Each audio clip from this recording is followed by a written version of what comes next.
So this video is to show you how to optimize part of your Google My Business profile.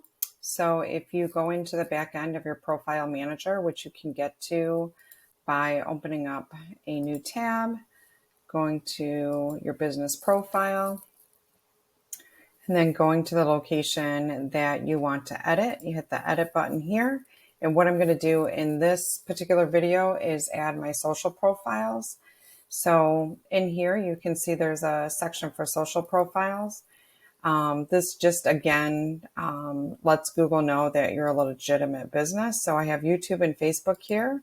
I'm going to go ahead and add my Twitter account. So I'm going to copy that from my other account.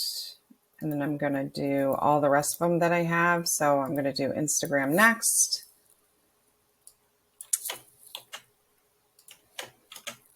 And I'm going to do LinkedIn because I have a separate LinkedIn business page for my cleaning business, which is great because then you can actually go into LinkedIn and add those different profiles.